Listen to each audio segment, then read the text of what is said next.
আসসালামু আলাইকুম ওয়া রাহমাতুল্লাহ। আজ আমি আপনাদের সামনে আলোচনা করব ফজরের ফরজ নামাজের পরে একটি দোয়া যদি একবার পড়েন বিশ্বনবীর সঙ্গে জান্নাতে যেতে পারবেন। সুবহানাল্লাহ।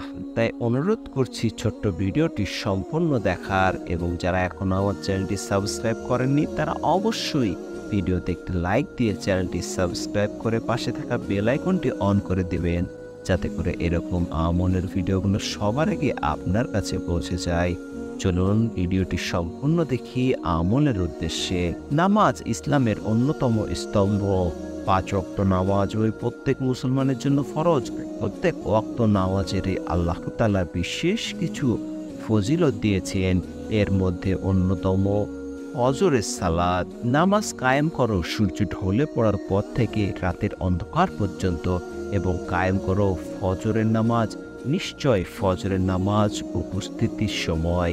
নামাজের মধ্যে যেমন ফজরের রয়েছে বিশেষ গুরুত্ব, তেমনি সময়ের মধ্যে ফজরের সময়ে রয়েছে বিশেষ গুরুত্ব। পবিত্র কোরআনে ফজর নামে একটি সূরাও রয়েছে। এই সূরার শুরুতে মহান আল্লাহ ইরশাদ করেছেন, শপথ ফজরের। সূরা ফজর আয়াত 1। হাদিসে ফজরের নামাজের বিশেষ তাগিদ রয়েছে।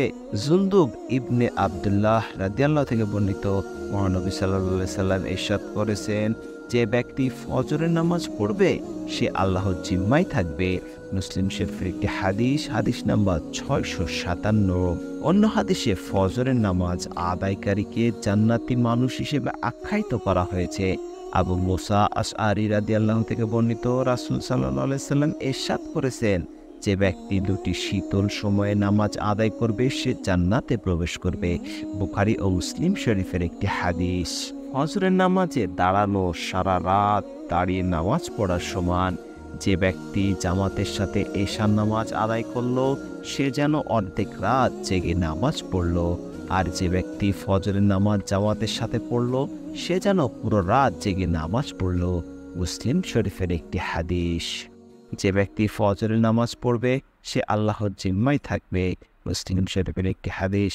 ফজরের নামাজ কিয়ামতের দিন নূর হয়ে দেখা দেবে।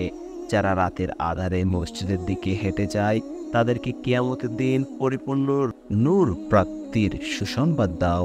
আবু দাউদ শরীফের একটি হাদিস। সরাসরি জান্নাত প্রাপ্তি। যে ব্যক্তি 2 শীতল নামাজ পড়বে জান্নাতে প্রবেশ করবে। আর 2 শীতল নামাজ হলো ফজর ও আসর। বুখারী শরীফের একটি হাদিস। এই ফজরের ফরজ নামাজের পরে ছোট্ট একটি দোয়া রয়েছে প্রিয় দিনী ভাই বোনেরা, যে দোয়াটি একবার পড়লে ইনশাআল্লাহ বিশ্বনবীর সঙ্গে আপনারা জান্নাতে যাওয়ার সুযোগ লাভ করবে। জান্নাত সব মুমিনের চূড়ান্ত কাঙ্ক্ষিত স্থান। যারা বিশ্বনবী সাল্লাল্লাহু আলাইহি সাল্লামের একান্ত আশিক তারা বিশ্বনবীর সঙ্গে জান্নাতে যেতে চান। হাদিসে বাকি এমন একটি দোয়ার কথা বা আমলের কথা বর্ণনা করা হয়েছে যে দোয়া আমলে মুমিন মুসলমান তার সঙ্গে জান্নাতে যেতে পারবেন। তা হলো, হযরত মুনজির রাদিয়াল্লাহু আনহু বলেন, রাসূল সাল্লাল্লাহু আলাইহি সাল্লাম বলেছেন, যে ব্যক্তি প্রতিদিন সকালে এই দোয়াটি পড়বে, বিশ্বনবী সাল্লাল্লাহু আলাইহি সাল্লাম বলেন, আমি তার দায়িত্ব নিলাম, কিয়ামতের দিন আমি তাকে তার হাত ধরে জান্নাতে নিয়ে যাব। সুবহানাল্লাহ, সুবহানাল্লাহ। দোয়াটি স্ক্রিনে দিয়ে দিচ্ছি, আপনারা চাইলে স্ক্রিনশট দিয়ে রাখতে পারেন। দোয়াটি হলো, রাদিতু বিল্লাহি রাব্বাও ওয়া বিল ইসলামি দিনাও ওয়া বি মুহাম্মাদিন সাল্লাল্লাহু আলাইহি ওয়া সাল্লাম নাবিয়্যা। এই দোয়াটি আপনারা অবশ্যই ফজরের ফরজ নামাজের পরে একবার পড়বেন।